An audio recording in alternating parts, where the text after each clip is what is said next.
지난 시간에 저희가 이제 3대 왕이었던 아사 왕에 대해서 함께 말씀을 보았는데요. 오늘은 이제 그 4대 왕인 여호사밧 왕에 관한 말씀이십니다. 여호사밧의 이름의 뜻은 여호와께서 심판하시다 이런 뜻이거든요. 여호와께서 판단을 내리시다, 심판을 내리신다 이런 뜻입니다.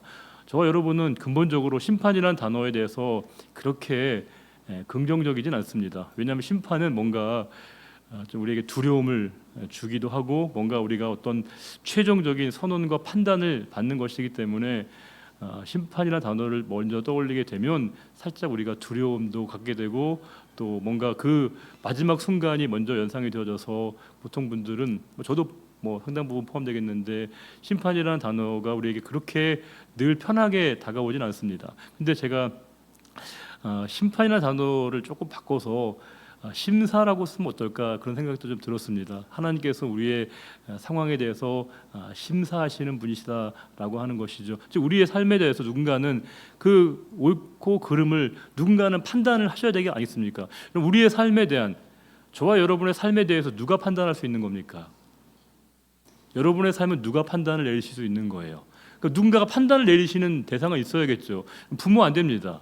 부모님은 안 됩니다. 부모님 팔이 안으로 굽어가지고요 이게 판단이 안 됩니다. 자식 어때요? 자식은 왼수여가지고요 판단이 더 안 돼요. 이게 부부도 쉽지 않습니다. 그럼 자기 자신은 가능한가? 그렇지 않다는 거예요.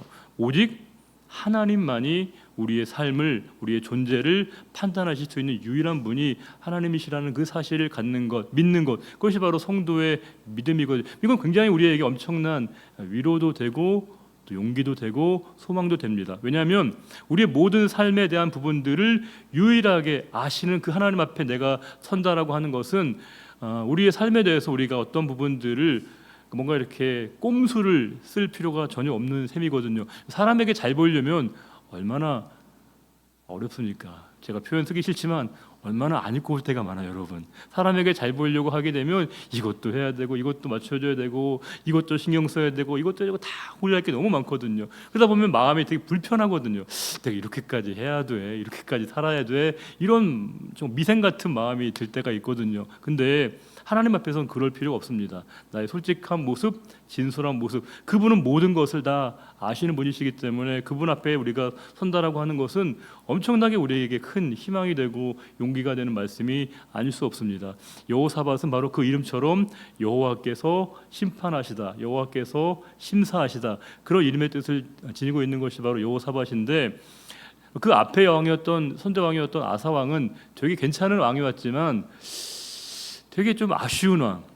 한 단어로 꼽으면 용두사미의 인생이 바로 아사였거든요. 너무 잘했는데, 너무 좋았는데 마지막에 약간 좀 흐지부지한 인생이 바로 이 아사였거든요. 그에 비하면 여호사밧은 보다도 그 아버지의 그 믿음의 유산을 잘 이어받아서 매우 아주 그 꽃을 핀 그런 왕이 바로 여호사밧입니다. 남유다에 여러 왕들이 있지만 특별히 20명의 왕 중에서 4명의 왕들에 우리가 주목을 좀 하셔야 되거든요. 그러니까 대표적으로 3대 왕이었던 아사 왕이 있고요, 4대 왕이었던 여호사밧이 있고 13대 왕이었던 히스기야 있고 16대 왕이었던 요시야, 이 정도 왕이 되게 중요한 왕이거든요. 어찌 보면 그 아사 왕이 우리나라의 조선으로 보게 되면 약간 태종 같은 인물인 것이고요, 이 여호사밧은 세종 같은 분이시고 히스기야와 요시야는 약간 영종조 같은 느낌의 분위기를 자아내는 왕들이거든요. 오늘 여호사밧이 그만큼 뭔가 그 아버지 그 아사의 유산을 잘 이어받아서 너무 완벽하게 너무 좋은 모습을 보이고 있습니다. 물론 일부의 아쉬움은 있지만 그건 별로 그렇게 중요하게 여기지 않을 만큼 너무 아주 하나님 앞에 바르게 세워졌던 왕이 바로 여호사밧인 것이고, 그 여호사밧이 어떠한 재위의 기간 동안에 어떤 삶을 살았는가를 오늘 말씀이 보여주고 있습니다. 여호사밧의 재위 기간은 25년입니다. 그렇게 길다고 볼 수도 없고 짧다고 볼 수 없는 딱 적절한, 뭐 하나 다 이렇게 모자람 없이 가장 완벽한 그림을 그리고 있는 게 바로 여호사밧이거든요. 그 여호사밧, 그 남유다의 4번째 왕이었던 여호사밧이 어떠한 모습으로 하나님 앞에 쓰임 받았는가를 오늘 말씀이 우리에게 증언해 주고 있습니다. 1절에 아사의 아들 여호사밧 몇째 왕이라고요? 4번째 왕입니다. 어느 나라예요?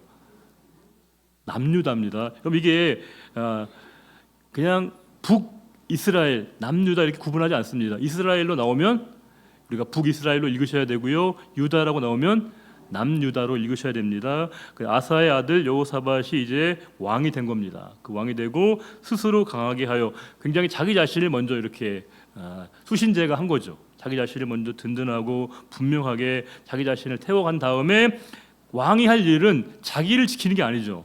나라를 지켜야 되는 것이고 국민들을 백성들을 보호하는 게 왕의 가장 중요한 책무인데 그 이스라엘을 방어하는 매우 중요한 책임을 하게 되는데 2절에 유다, 여기서 유다가 뭐라는 거예요? 앞에 남유다라고 하는 거예요. 모든 견고한 성읍에 군대를 주둔시키고 너무 잘하잖아요. 또 유다 땅과 그의 아버지 아사가 정복한 에브라임 성읍들의 영문을 두어서 곳곳에 진지를 구축하고 나라를 아주 굉장히 안정적으로 운영하는 왕이 바로 여호사밧 왕이었다, 이렇게 할 수 있습니다. 중요한 부분은 그 모든 일들이 어떻게 가능한 것이냐, 3절이 중요하죠. 여호와께서 여호사밧과 함께 하셨다, 이렇게 되어 있습니다. 이걸 우리가 알고 있는 용어로, 익숙한 용어로 바꾸면 뭐예요? 그게 바로 형통이죠. 여호와께서 함께 하시는 그 상황을 성경은 일관되게 형통이라고 말하고 있습니다. 그러니까 성도의 형통함의 가장 중요한 본질은 뭐라는 거예요? 하나님이 나와 함께 하시는 그 상황이 바로 형통입니다.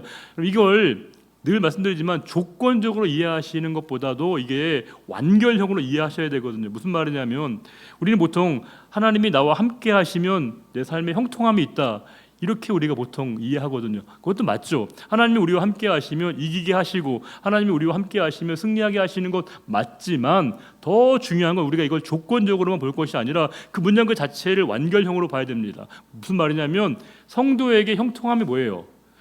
여호와께서 함께 하시기 때문에 함께 하실 때 우리가 형통한 게 아니라 여호와께서 함께 하시는 그 상황이 뭐라는 거예요? 그게 바로 성도의 형통함이라고 하는 겁니다. 여호와께서 함께 하실 때 우리가 이긴다, 여호와께서 함께 하시기에 우리가 승리한다, 이것도 맞지만 우리는 뭐예요? 여호와께서 함께 하시는 게 성도의 뭐예요? 그게 이기는 것이고 그게 승리라고 하는 거예요. 성도의 이김과 승리의 본질은 내 모든 삶에 어떠한 형편과 상황에 있든지 어떠한 일을 만나든지 내 모든 상황 가운데 끝까지 하나님을 붙들고 있고 그분과 함께함을 내가 경험하게 될 때 그게 바로 성도의 승리인 것이고, 그러하게 성도의 승리는 결국 뭐예요? 믿음을 지키는 것이죠. 믿음의 싸움인 거예요. 제가 이제 그 장례식에 갈 때마다 이제 그런 예배를 드리면서 그런 설교를 하거든요. 돌아가신 분 고인을 이제 추모할 때 가장 많이 하는 게 그 말입니다. 이분이 끝까지 믿음의 선한 싸움을 잘 싸워 가셨다. 중요하거든요. 우리의 성도의 마지막에 끝까지 최종적인 가장 중요한 본질은 뭐예요? 믿음의 싸움이거든요. 그러니까 우리가 성도가 성도일 수 있는 유일한 이유가 뭐예요? 우리가 하나님께서 하나님의 나라에 영원한 우리를 당신의 나라로 인도하신다면 그 이유가 뭐예요? 뭐 때문에 우리를 하나님의 나라로 인도하시는 겁니까? 우리가 신앙생활을 오래 했다는 거, 그게 하나님 나라의 입성의 자격과 기준이 되는 건가요? 아닙니다. 목사는 어때요? 목사는 천국에 가요, 못 가요? 헷갈려요, 여러분? 왜 헷갈리시면 곤란한데, 권사님은 어떻습니까? 가요, 못 가요? 여러분들 장로님은 어떻습니까? 집사님은요? 혹시 예전에 그런 찬양 불렀어요? 돈으로도 못 가요, 하나님 나라. 힘으로도 못 가요. 뭘로 간다는 거예요? 믿음으로. 어릴 때 그렇게 열심히 불렀는데 우리가 잠깐 까먹었나 봐요. 믿음이라는 겁니다. 우리가 믿음을 지킬 때만이, 믿음의 선한 싸움을 끝까지 싸워낼 때만이 하나님께서 당신의 나라에 우리의 입성을 하시는 거예요. 그러하게 우리 성도의 싸움은 믿음이거든요. 그러니까 우리가 성도가 이긴다는 것, 성도가 싸워서 승리한다는 것은 세상을 제압하고 세상을 굴복시키는 게 아니고요, 세상에서 정해놓은 그 질서와 가치에 우리가 타협하지 않는 겁니다. 세상은 이만큼 재산을 가져야, 이만큼 명예를 가져야, 이만큼 권력을 가져야 그게 승리하는 것이고 이기는 것이야, 그게 성공하는 것이야 라고 세상이 우리에게 외치고 있을 때 그거 아니야. 어떠한 상황을 만나도, 어떠한 환난을 만나도 끝까지 나는 믿음을 지켜낼 거야. 이 싸움을 끝까지 싸워내는 성도의 싸움이 바로 승리이거든요. 중요하죠. 지금 여기도 마찬가지로 여호와께서 여호사밧과 함께 하셨다라고 하는 것은 이미 그거 자체가 뭐예요? 그가 그 형통한 삶을 살아냈구나라고 하는 겁니다. 그 이후의 일들은 어쩌면 결과인 거예요. 당연한 겁니다. 왜냐하면 하나님께서 함께 하셨을 때 어떠한 삶으로 그가 나아가게 될지가 분명히 나타나게 되는데, 여호와께서 여호사밧과 함께 하셨을 때, 즉 다른 말로 얘기하면 여호와께서 그 여호사밧의 삶을 형통하게 하셨을 때, 그게 뭐냐? 이는 그가 그의 조상 다윗의 처음 길로 행하여 바알들에게 구하지 않고, 그 당시의 사람들은 바알을 계속 찾았거든요. 바알을 찾은 이유가 뭘까요? 바알은 뭘 줘요? 사람들에게 뭘 약속합니까? 부귀와 명예와 성공과 업적을 보장하거든요. 여기 바알을 믿으면 이거 줄게, 바알을 따르면 이거 너희들에게 보장해 줄게, 그런 거거든요. 그런데 하나님은 우리에게 어떤 달콤한 열매, 세상적으로 어떤 우리에게 결실, 성공의 많은 이유들을, 상황들을 우리에게 약속하시는 분이 아니십니다. 하나님은 우리에게 뭐라고 말씀하십니까? 네가 나와 함께 있으면 아프지 않게 할게, 네가 나와 함께 있으면 더 이상 아픈 일, 슬픈 일, 고난 안 당하게 할게, 이렇게 말씀하셔요? 아닙니다. 고난 더 많이 겪고요, 힘든 일 더 많이 우리가 감당해야 됩니다. 근데 뭐라고 말씀하십니까? 고난 중에 우리를 홀로 두지 않겠다고는 약속하십니다. 고난을 내 스스로 홀로 짊어지지 않게 하겠다는 그 약속은 변함없이 주고 계시거든요. 그러니까 우리가 고난을 만나되 넉넉히 이기게 되는 겁니다. 고난을 감당할 수 있는 힘을 갖게 되는 것이거든요. 왜요? 하나님이 나와 함께 하신다는 그 약속의 말씀을 의지하는 거예요.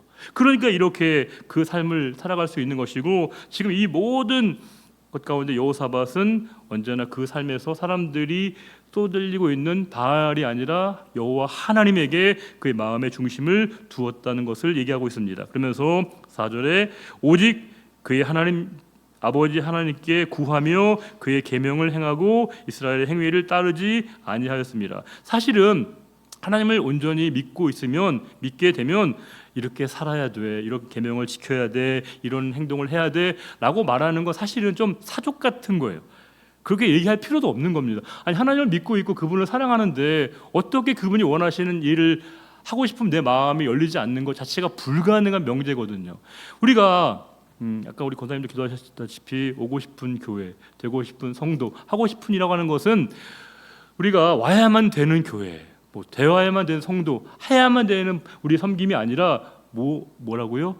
하고자 하는 마음이 열리는 것, 내 마음속에 그 소망이 열리는 것, 하고자 하는 열망이 열리는 게 뭘까요? 왜 그래요? 우리가 그분을 향한 마음이 열리게 될 때 모든 것이, 내 삶이 모든 차원이 그분을 향하여 내가 그렇게 살아가고 싶은 마음의 소망과 열망을 갖게 되거든요. 그래서 성도의 삶의 가장 큰 변화가 뭐라는 거예요? 내 마음의 소원이 바뀌고요, 소망이 바뀌게 됩니다. 내가 그분의 뜻에 부합한 삶을 살아가고자 하는 그 열망이 내 마음속에 생기는 거예요. 이렇게 해야 돼, 예배 시간에 어떻게 해야 돼, 예배 시간을 졸면 안 돼, 이런 얘기 할 필요도 없어요. 예배 열심히 드려야 돼, 기도 몇 시간 해야 돼, 이런 얘기 할 필요가 없습니다. 왜요? 그분의 마음, 내가 그 마음의 중심이 하나님을 향하고 있으면 필연적으로 내가 그렇게 하고 싶어집니다. 해야 되는 건요, 조금 초보적인 거예요. 기초적인 겁니다. 기본적인 겁니다. 그 단계 어드밴스 과정이 되게 되면 내 마음속에 그것을 하고자 하는 열망이 생기게 되는 거예요. 혹시 내 마음의 풍금이라고 하는 영화 보신 적 있어요? 안 보셨어요? 여러분들 늘 말씀만 보니까 너무 아쉬워, 이런 얘기를 인용을 할 수가 없네요. 되게 그 영화 보시게 되면 그 전도연 씨가 아주 기가 막히게 영화 연기를 잘했어요. 이제 늦깎이 초등학생 역할을 하거든요. 늦게 학교에 입학해가지고요, 또래 애들보다 훨씬 몸도 크고 키도 큰데 애들하고 같이 막 지내는 거, 늦깎이 초등학생이에요. 근데 이 친구가 이제 홍현이라고 하는 친구인데 늘 애들하고 막 치고 박죠. 왜냐하면 친구들하고 똑같은 학년이거든요. 2학년, 2학년 똑같으니까 몸은 크고 나이도 훨씬 많지만 2학년이니까 똑같이 애들하고 막 그냥 똑같은 행동을 해요. 애들이랑 싸우고 치고받고 고무줄 놀이하다가 삐지고 막 다 그래요. 계속 그냥 똑같은 그 초등학교 학생의 전형적인 모습을 보여주거든요. 근데 그 학교에 총각 선생님이 부임을 하십니다.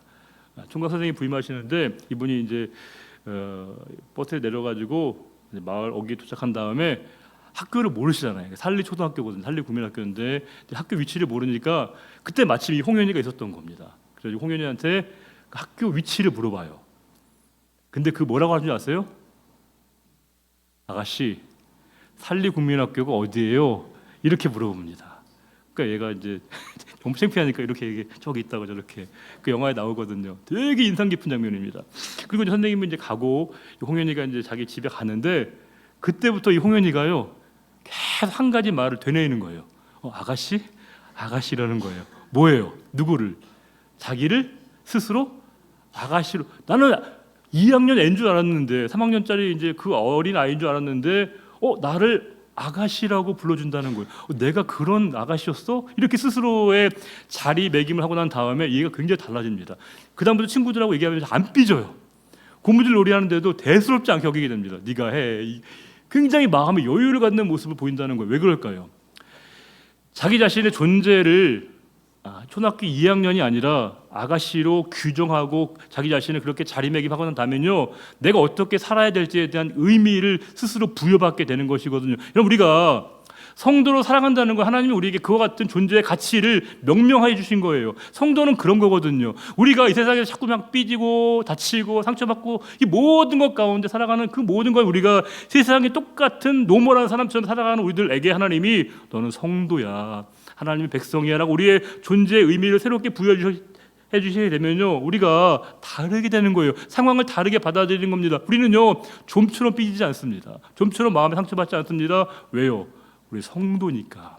하나님이 우리에게 그와 같이 창조적인 이름을 불러주셨기 때문에 우리는 그에 부합한 삶을 살아가는 거예요. 즉 우리는 하나님이 나를 그렇게 존귀하게 여겨주셨기 때문에 성도로의 삶을 살아가는 것이거든요. 그렇게 우리를 여겨주신 그분의 부르심이 있다는 것이고, 지금 여호사밧도 하나님이 그렇게 부르셨고 여호사밧은 평생의 삶의 방향을 하나님께 정했기 때문에 누가 시키지 않아도 계명을 행하고 싶은 마음, 또 하나님의 뜻 가운데 실천하고 싶은 그 열망을 그가 가졌다라고 하는 거예요. 그게 가장 중요한 게 뭐예요? 방향을 바꾼 것이죠. 방향을 정한 겁니다. 그 다윗의 고백처럼 내 마음이 확정되고 확정되었다. 그 뭘까요? 나의 삶의 방향을 하나님께 내가 정했습니다.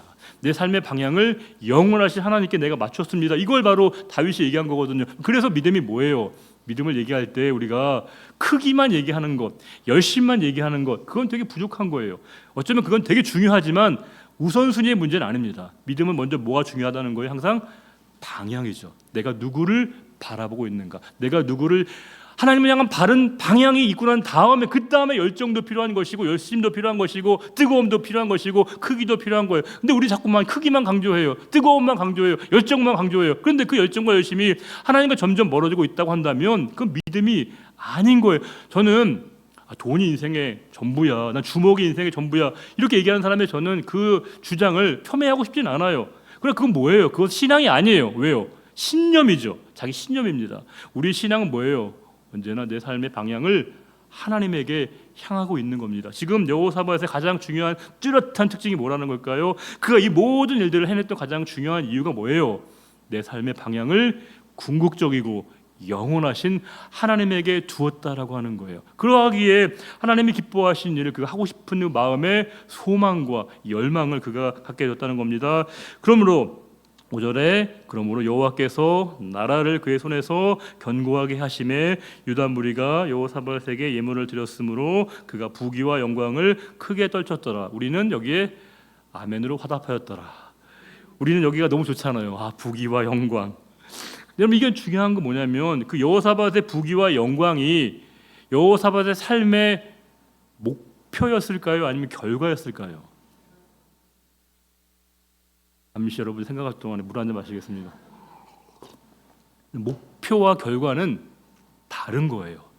여호사밧은 그의 삶의 부귀와 영광이 그의 삶의 목표가 아니었습니다.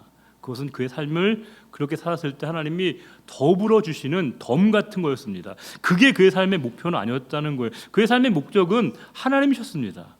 하나님의 기쁨이 되는 것, 그의 말씀대로 행하는 것, 그게 유일한 여호사밧의 목적이었습니다. 어쩌면 부귀와 영광은 여호사밧에게 있어도 되고 없어도 되는 거예요. 물론 있으면 더 좋지만 그것이 그의 삶을 정하는 절대적인 기준과 이유는 아니었다라고 하는 거예요. 우리가 신앙은 결국엔 중요한 것이 목표와 결과를 헷갈리면 안 됩니다. 우리가 건강이 중요해요. 명예를 얻는 것도 중요한 것이고 인문학적인 견해와 이해를 갖는 것도 중요한 것이지만 그게 우리의 삶의 목표는 아니라고 하는 거예요. 우리의 삶의 목표는 언제나 하나님이셔야 됩니다. 그분이 나의 삶의 전부이셔야 되고 그 하나님을 추구하다가 그 하나님 바라보다가 하나님이 우리에게 상황을 열어주셔서 건강을 주시면 건강한 몸으로 주를 위해 쓰임 받는 것이고 물질을 주시면 그 물질로 하나님의 기쁘심을 위해 살아가는 것이고 나에게 어떤 지식을 주시면 그 지식으로 하나님을 위해서 쓰임 받는 겁니다. 꼭 우리가 지식이 있어야 하나님께 쓰임 받는 것도 아니고요. 물질이 있어야만 하나님의 일을 할 수 있는 것도 아닙니다. 건강한 몸을 갖고 하나님의 일을 할 수 있는 것도 아니라고 하는 거예요. 내가 어디에 처하든지 사도 바울의 그 고백이 그런 거 아닙니까? 내가 풍부에 처하든지 빈부에 처하든지 일체의 비결을 배웠노라. 어떠한 상황에서 내게 능력 주시는 자 안에서 내가 모든 것을 할 수 있다고 고백했던 그 바울의 고백이 다 이와 같이 연결되는 부분이 있습니다. 6절에 그가 전심으로 여호와의 길을 걸어 산당들과 아세라 목상들도 유다에서 제거하였더라. 그 여호사밧의 삶을 성경은 전심으로라고 표현하고 있는데 그 전심으로 삶을 살았던 그 여호사밧은 자기만을 지키는 게 아니고요. 그 여호사밧이 그 우상을 철폐하고 하나님 뜻 가운데 살아가는 그 삶을 백성들에게도 유도하고 그들을 올바른 길로 인도했다라고 하는 거예요. 다른 말로 얘기하면 그 전심은 그 여호사밧의 마음에만 갇혀 있는 그런 마음이 아니고요. 모두에게 동일한 마음으로 이심전심으로 흘러갔다는 거예요. 즉 그 여호사밧의 전심이 모든 사람에게 동일하게 흘러갔을 때 하나님이 기뻐하시는 그 일의 결과가 맺혀졌다는 걸 보게 되면 전심이라고 하는 게 나만 갖고 있는 특심이 아니라 그 마음이 이심전심 내 마음이 상대방에게도 전달되어지게 하는 게 중요하구나라고 하는 거예요. 우리는 은혜 받는 거 되게 중요하게 여겨요. 내가 은혜 받는 거. 내가 은혜 받으려면 뭐예요? 상대방도 은혜 받는데 우리가 조력자가 돼야 되는 거예요. 내 예배드리는 모습, 내 기도하는 모습, 내가 찬양하는 모습, 내가 섬기는 모습, 모든 것들이 내가 너무 뜨겁고 내가 너무 좋은 거 정말 중요하지만 더 중요한 건 뭐예요? 나를 통해서 누군가가 함께 하나님의 은혜를 더불어 누리는 것, 이게 중요한 것이거든요. 지금 여호사밧은 자기만 세우는 게 아니고요, 자기를 통해서 유다의 모든 백성들이 하나님 앞에 온전하게 세워지는 그 삶을 위해서 그가 자신에게 부여된 하나님이 그에게 명하신 그 왕의 지위와 능력과 권세를 그렇게 그가 사용했다는 겁니다. 그래서 7절 이하에 그게 나오는 거예요. 백성들에게 그가 뭘 했는가. 우리 7절부터 9절을 같이 한번 읽어볼까요? 그가 왕위에 있은 지 3년에 그의 방백들 벤하일과 오바댜와 스가랴와 느다넬과 미가야를 보내어 유다 여러 성읍에 가서 가르치게 하고 또 그들과 함께 레위 사람 스마야와 느다냐와 스바랴와 아사엘과 스미라뭇과 여호나단과 아도니아와 도비야와 도바도니아 등 레위 사람들을 보내어 또 저희와 함께 제사장 엘리사마와 여호람을 보내었더니 그들이 여호와의 율법책을 가지고 유다에서 가르치되 그 모든 유다 성읍들로 두루다니며 백성들을 가르쳤더라. 반복되는 단어가 뭐예요? 여러분이 갖고 계신 성경은 제 거랑 다른 건가요? 여러분 어때요? 계속되는 반복되는 동사가 있지 않습니까? 뭐예요? 가르친 거죠. 가르치게 한 겁니다. 백성들에게 말씀을 깨우치게 한 것이고 가르치게 한 것이고요, 배우게 한 겁니다. 우리가 신앙은 이 배움이, 깨우침이, 가르침이 중단되어서는 안 됩니다. 계속적으로 항상 우리가 깨어 있어야 되는 것이고 끊임없이 우리가 배워야 되고요, 끊임없이 우리가 또한 가르쳐야 됩니다.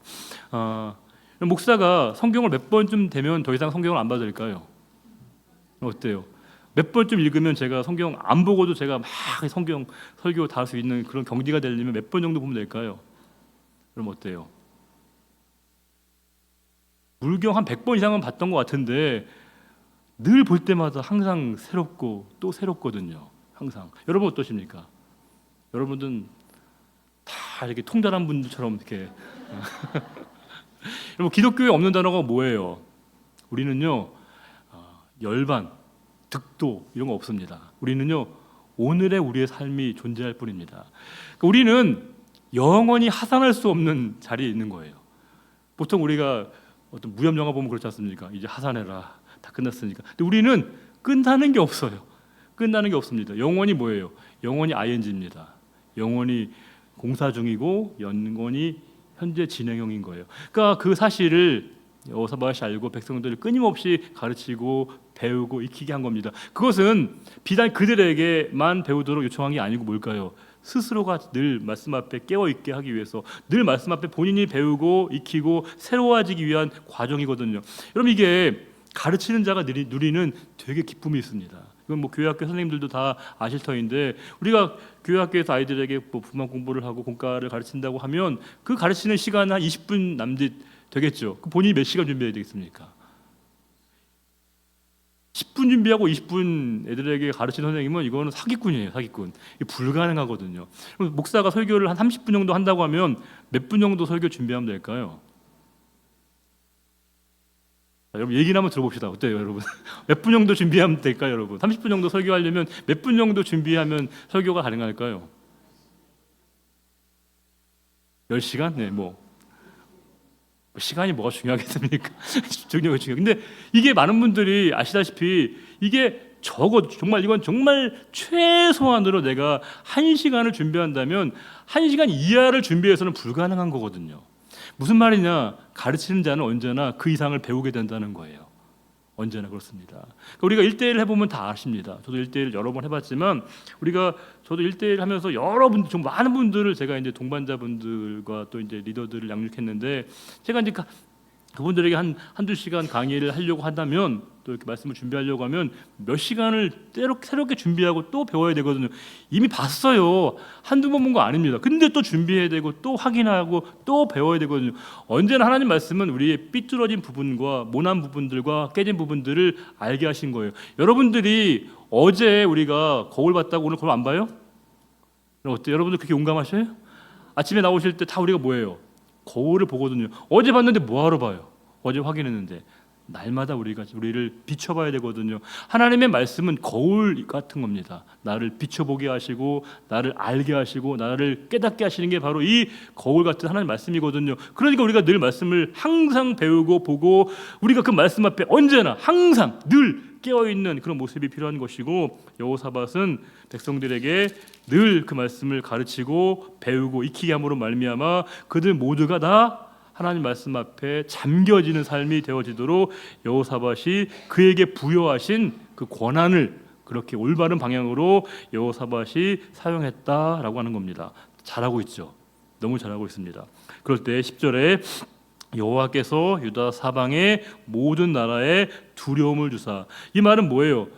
누가 누구를 두려워했다는 거예요. 유다 주변에 있는 사람들이 누구를 두려워하게 만든 거예요? 여호사밧을 두려워한 것이죠. 여호사밧이 주변에 있는 사람들을, 민족들을, 나라들을 두려워한 것이 아니라 그들이 여호사밧을, 또 유다를 두려워했다는 겁니다. 물론 그들이 두려워했던 이유는 그들 때문이 아니라 그들 배후에 계신 함께하신 하나님 때문에 그들이 두려워했는데, 이게 여러분 어떻습니까? 세상이 교회를 두려워하는 게 맞아요? 교회가 세상을 두려워하는 게 맞습니까? 성도가 세상을 두려워하는 게 맞아요? 세상이 성도를 두려워하는 게 맞아요? 어때요, 여러분? 우리가 세상 앞에 두려움을 느껴야 되는 겁니까? 세상 사람들이 우리를 통해서 두려움을 가져야 됩니까? 이 두려움이라고 하는 게 어떤 공포심을 얘기하는 게 아닌 게 아시죠? 경외감이거든요. 그러니까 우리는 지금 세상을 두려워하는 분들은 많아요. 세상이 너무 커 보이고 너무 엄청나 보이고 너무 거대해 보여서 꼼짝 못하고 우리가 두려움과 불안과 염려하는 마음과 공포하는 마음을, 공포심을 갖는 것도 일견타당할지 모르겠으나, 성경은 일관되게 세상이 우리를 두려워해야 된다 이렇게 말씀하시거든요. 그 세상이 우리를 향한 그 두려움은 우리 때문은 아니라는 겁니다. 우리와 하나님이 함께 하시는 모습을 볼 때 그들이 우리를 두려워하게 되어지는 게 너무나 자연스럽다는 겁니다. 지금 여기에서도 여호와께서 주변에 있는 모든 나라들을 두렵게 하신 겁니다. 하나님이 여호사밧과 함께 하시는 모습을 보면서 사람들이 두려워하게 되고 아예 싸울 의지를 포기하게 만들었다는 겁니다.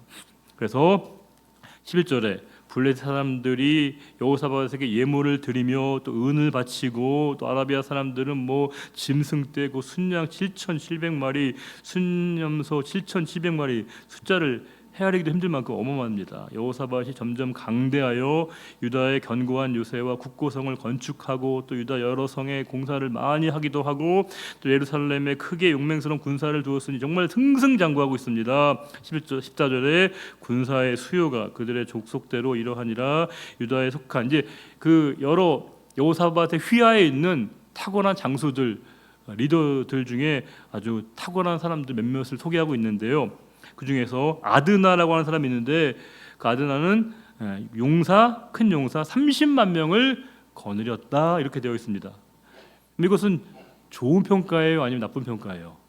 좋은 평가죠. 근데 그렇게 성경에서는 특별한 의미를 부여하고 있는 것 같지는 않아요. 30만 명을 거느릴 수 있는 사람이면 엄청난 권세와 위용이 있는 거거든요. 그런데 성경의 평가는 딱 뭐예요? 그가 30만 명의 용사를 거느렸어. 너무 객관적으로, 너무 담백하게, 어쩜 너무 심플하게 그 삶을 묘사하고 있거든요. 뒤에서 한번 볼까요? 그 다음은 지휘관 여호하나닌이 28만 명을 거느렸고, 뭐 대단하게 보이긴 하고 부러워 보이긴 하는데 이게 다예요. 이게 끝입니다. 그의 삶을 여호하나는 28만 명을 거느린 사람이었다. 아드나는 30만 명을 거느렸다. 되게 부럽긴 하지만 그렇게 많이 의미를 성경에서는 말씀하고 있지 않습니다. 그런데 뒤에 16절에 그 다음은 시그리 아들 아마시아인데 그는 뭐예요? 자기를 여호와께 즐거이 드린 자라. 큰 용사 20만 명, 20만 명이라고 하는 그 숫자를 거느렸다는 거기에 포커스가 있는 게 아닌 거 아시죠, 여러분? 지금 성경은 그 아마시아의 삶에 대해서 어디에 가치를 매기고 있는 거예요. 그의 삶에 대한 평가가 뭐예요? 그가 자기를 하나님께 여호와께 즐거이 드렸다라고 되어 있습니다. 자기의 것을 드린 것과 자기를 드린 건 다르죠. 자기의 것을 드릴 수 있는 사람은 많지 않겠지만 가능해요. 있을 수 있습니다. 그런데 하나님은 그 아마시아의 삶을 평가할 때 그는 자기의 소유, 자기의 일부분 자기의 것이 아니라 뭐예요? 그는 자기 자신의 삶을 온전히 하나님께 의탁했다 이렇게 표현하고 있습니다. 그리고 그의 삶에 대한 정말 하나님의 놀라운 평가와 의미가 부여된 말씀이거든요. 우리가 드리는 건 굉장히 어려운 일입니다. 그렇죠? 쉽지 않은 일입니다. 결단이 필요한 것이고 어려운 일인데 특별히 이 아마시아에 대해서 하나님이 기뻐하신 이유가 뭘까요? 그가 하나님 앞에 드리되 뭐예요? 즐거이 자기 자신을 하나님 앞에 드릴 수 있는 사람이라고 하는 거예요. 보통 그런 것 같아요. 이거는 자기의 것 중에 어떤 일부분을 하나님께 드린다고 생각하면 늘 약간의 고민을 좀 하게 되고 약간의 좀 망설임과 머뭇거림이 있을 수밖에 없거든요. 그렇죠, 여러분. 내가 한 100만 원이 내가한테 있다고 할 때 그 부분을 어떤 고민을 한 끝에 하나님께 이거 내가 얼마 정도 해야 돼? 그런 고민을 하게 되면 누구나 다 우리 마음속에 여러 가지 갈등과 고민을, 왜냐하면 기본적으로 그것이 자기 자신의 것이라고 생각하는 그 상황에서는 하나님과 내가 몇 대 몇을 나눠야 되는 거야 이게, 이런 생각을 좀 할 수 있거든요. 그런데 기본적으로 그 모든 것이 하나님의 것이라고 생각하게 되면 어떤 마음이 드냐면 기쁨으로 내가 그것을 행할 수 있는 마음을 하나님 우리에게 열어주신다라고 하는 거예요. 하나님 그래서 여기에서 아마시아에게 기대하시고 바라시고 그를 우리에게 주목하게 하신 이유는 그는 철저하게 자신의 모든 삶이 하나님의 소유라고 하는 것을 마지막 순간까지 그가 잊어버리지 않았고, 그러하게 그는 자기 자신을 하나님 앞에 기꺼이 드릴 수 있는 그런 사람이었다라고 하는 것을 보면서 어디에 하나님의 관심이 있고 하나님 무엇을 우리에게 기대하시는가를 이 아마시아의 삶의 간단한 매우 간략한 묘사를 통해서도 우리가 얻을 수 있는 교훈이 아닌가 싶습니다. 17절에 다 비슷해요. 베냐민에 속한 자 중에는 큰 용사 엘리아다는 활과 방패를 잡은 자 20만 명을 거느렸고, 다 사람들이 몇 명을 거느렸고 몇 명을 이렇게 이끌었다 이 정도 표현에 있는데, 아마시아만큼은 그는 자기를 여호와께 즐거이 드렸어 이렇게 묘사하고 있습니다. 그러면서 18절에 여호사밧을 묘사하고 있는데, 그런 또한 싸움을 준비한 자 18만 명 있었다는 거예요. 즉 여호사밧이 잘한 게 뭐냐면 싸움을 싸우는 정규군도 물론 그가 잘 준비시켰지만 뭐예요? 유비무환이라고 또 위기의 시를 대비해서 항상 뭐예요? 싸울 수 있는 사람을 준비시켰다는 거예요. 우리가 승리를 계속해서 이루고 가려면 내가 지금 현재 잘 싸우는 것도 필요하지만 뭐예요? 준비가 필요하다는 거예요.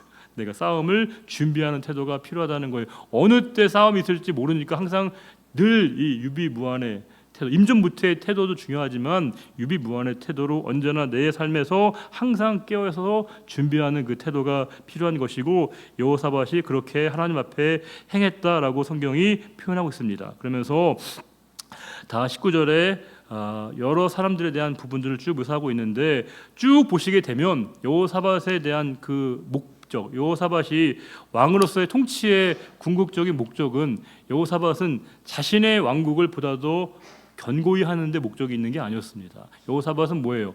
신정 왕국의 통치의 대리자로 자기 자신을 생각한 것이거든요. 나는 하나님이 우리 나라를 다스리는데 나를 하나님의 도구로 사용하신 것뿐이시다 라고 생각했기 때문에, 즉 신정 왕국의 통치의 이념을 세우는 게 이게 여호사밧의 목적이었습니다. 나의 왕국, 나의 나라, 나의 지분, 나의 영향력을 확대하는 데 목적이 있는 것이 아니라 나를 통해서 하나님의 통치, 하나님의 다스리심이 온전하게 이 땅 가운데 세워지는 게, 그게 이 여호사밧의 그 모든 그 통치의 이념이었고요. 그가 왕으로서 가장 중요한 자기 자신에 대한 오리엔테이션의 부분이 바로 여기에 있었습니다. 그리고 여호사밧이 정말 잘한 것 중에 하나가 뭘까요? 아사 왕과 차별되어지는 부분이 뭐였습니까? 아사 왕은 마지막이 너무 좀 흐지부지했거든요. 아쉽게도. 근데 그 아버지 선대 왕이었던 아사를 보면서 여호사밧은 뭐예요? 반면교사를 삼은 것이죠. 나는 그렇게 하면 안 되지. 나는 그렇게 하면 안 되지 라고 하는 생각을 품었다는 거예요. 물론 우리가 보통 이런 마음을 다 가져요. 되게 못하는 사람을 보고 안 되는 사람을 보면 그런 마음을 갖지만, 보통은 뭐합니까? 아버지가 되게 조금 이제 좀 그 가정적이지 않고 되게 폭력적이기도 하고 뭐 되게 어쨌든 가정을 돌보지 않는 그런 아버지의 모습을 보면, 되게 아들들은 그 아버지를 보면서 분노의 마음도 갖고요. 또 아유, 나도 저렇게 하지 말아야지, 난 저렇게 살지 말아야지, 이런 생각을 다 하지 않겠습니까? 근데 결국은 어떻게 됩니까? 부전, 자전. 내가 저런 시어머니, 난 저렇게 되지 말아야지. 어떻게 저렇게 우리 시어머니는 우리를 힘들게 하나. 막 그렇게 막 시어머니의 시집살이가 너무 힘들었던 사람이 본인이 시어머니가 되면 어떻습니까? 이거는 강화돼서 훨씬 더 강화돼가지고요, 더 아주 못된 시어머니가 된다는 얘기들을 우리가 많이 보지 않습니까? 이게 그런 게 알게 모르게 다 사람이 그 학습이 되는 거거든요. 사람은 정말 중요한 게 뭐냐면, 우리는 여러분들 말씀을 듣고 깨달음을 얻지 않습니까? 여러분 어때요? 맞아, 그래야지, 그렇게 살아야지, 그렇게 살도록 이렇게 해야지. 여러분 그러실 것 같죠? 근데 거의 그렇지 않아요. 참 안타까운 건, 우리는 깨달은 대로 살지 않습니다. 깨달은 대로 살지 못합니다. 우리는 뭐예요? 익숙한 대로 삽니다. 이게 어려운 거예요. 우리가 어떻게 익숙해지느냐가 중요한 거예요. 신앙은 습관을 바꾸는 거예요. 체질을 바꾸는 것이고 인격을 만들어가는 거예요. 우리가 말씀을 들으면서 오늘 말씀 너무 좋았어. 가끔씩 너무 좋았어. 나한테 딱 말씀 주셨어. 근데 여러분들 그 말씀 붙들고 그렇게 오랫동안 살 수 있는 게 아닌 거예요. 그래서 우리가 삶의 환경과 문화와 체질과 습관을 바꿔가지 않으면, 신앙이 인격화되어지지 않으면 우리는 언제나 원래 모습대로 이렇게 돌아갈 수밖에 없는 거예요. 왜냐하면 우리가 늘 보고 배우는 삶의 환경은 다 그런 거거든요. 그래서 우리가 어떤 삶의 체질을 바꾸는 것인가, 어떤 삶으로 우리가 달라지냐가 중요한 것이기 때문에, 여러분들 이 시간 말씀 들으면서 오늘 은혜가 되셔요? 감사해요. 여러분 너무 좋아요. 근데 그것만 가지고는 부족하다는 거예요. 그것만 가지고는 충분하지 않다는 겁니다. 진짜 중요한 건 이제부터 시작이라고 하는 겁니다. 하나님 오늘 주신 말씀 중에 나에게 주시는 말씀이 있고 깨달음 주신 말씀이 있으면, 그 말씀 제가 한 말씀 한 절이라도 제가 붙들고 그 말씀을 끊임없이 묵상하면서 그 말씀을 통해서 제가 그 삶을 제 삶의 언어로 삼고 인격으로 삼고 습관이 되고 체질이 되어 살겠습니다. 이 고백이 필요하다고 하는 거예요. 가나안 농군학교 유명한 얘기 하지 않습니까? 가나안 농군학교를 창설하신 김용기 장로님은 성경 말씀 제대로 알지도 못했습니다. 근데 그분의 말씀은 평생 딱 한 구절 붙들고 사셨다고 전해지고 있거든요. 뭐예요? 너는 먼저 그의 나라와 그의 의를 구하라. 그리하면 이 모든 것을 너희에게 더하시라. 그분은 아침에도 그 말씀, 점심에도 그 말씀, 저녁에도 그 말씀, 언제나 평생에 그 한 말씀 붙들고 산 겁니다. 그러면 충분하다는 거예요. 그 한 말씀만 잘 붙들고 살아가게 되면 그것이 한 사람의 일상에 얼마나 지대한 영향을 끼치는가를 그분이 생생하게 우리에게 보여주고 있거든요. 우리는 너무 듣기는 잘 들어요. 너무 쉽게 흘려보내기 때문에 문제거든요. 이 말씀이 더 이상 잘 흘러가지 않도록 여러분들 귀를 좀 한 귀로 듣고 한 귀로 흘려보내지 마시고요. 잘 말씀을 묵상하면서 이 여호사밧의 삶을 통해서 주시는 하나님의 그 말씀의 깨달음이 있다고 한다면, 하나님 이제 제가 주신 말씀을 제 삶의 언어로 바꿔가겠습니다. 그 말씀을 제 삶의 습관으로 삼겠습니다. 그 삶을 제가 체질로 삼겠습니다. 궁극적으로 그리스도를 닮아가는 인격으로 제가 삼겠습니다라고 하는 우리의 고백이 필요하다는 거예요. 여호사밧의 이 생애를 통해 주신 메시지를 몇 가지로 한번 정리를, 오늘 본문의 말씀 메시지를 한번 정리를 해보도록 하겠습니다. 첫 번째는 여호사밧의 형통함은 뭐예요? 하나님께서 그와 함께 하심이라고 하는 거예요. 그러니까 여러분들 언제나 형통이라는 단어 나오면 잘 풀린다, 술술 잘 풀린다 이렇게 이해하시는 게 아니고 뭐예요? 하나님이 함께 하시는 것, 이게 바로 성도의 형통함의 본질이라고 하는 것을 아셔야 됩니다. 두 번째로 여호사밧의 유산은 왕위가 아니라, 물론 중요하죠. 그러나 최고의 유산은 뭐였다는 거예요? 신앙, 믿음의 유산, 아사로부터 받은 믿음의 유산, 그것이 여호사밧의 최고의 유산이었다는 거예요. 세 번째로 여호사밧의 부귀와 영광은 그의 삶의 목표가 아니라 뭐예요? 결과였다는 겁니다. 그것이 목적이 아니라 결과였다는 사실입니다. 네 번째로 그 진심이 아니고 전심인데 그 전심은 뭐예요? 이심전심이었다는 겁니다. 그 여호사밧의 전심이 그 마음 안에만 갇혀 있는 게 아니라 사방의 여러 사람들에게 그 마음이 전달되어졌을 때 아름다운 열매를 맺었다, 이렇게 말씀이 증언하고 있습니다. 다섯 번째로 신앙은 끝나는 게 아닙니다. 언제나 매일매일의 이 과정이 필요한 것이고, 계속적인 배움과 또 깨우침과 또 가르침으로 이어져 가야 되는 것이 신앙이라고 하는 것도 우리가 배웠습니다. 여섯 번째, 세상을 두려워하는 사람은 많지만 세상이 두려워하는 사람은 많지 않았다라고 하는 겁니다. 어떻게 보면 유대인들과 로마인들이 예수님을 그렇게 죽이려고 했던 건 뭘까요? 하찮아 보이지 않습니까? 힘도 없어 보이고 별로 이렇게 체형이나 여러 가지 모든 거에 별 볼일 없어 보이지만 그렇게까지 아무것도 아닌 예수님을 죽이려고 했던 게 뭘까요?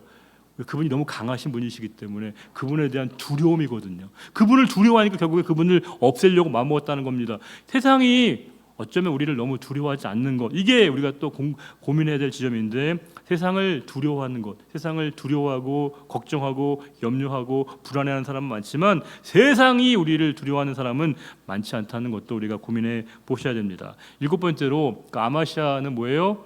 자기 자신의 것이 아니라 자기 자신을 하나님 앞에, 게다가 뭐예요? 밑줄 기쁘게 드릴 줄 아는 사람이었다라고 하는 겁니다. 여덟 번째로 계속적인 승리는 지금 현재 잘 싸우는 것도 물론 중요하지만 뭐예요?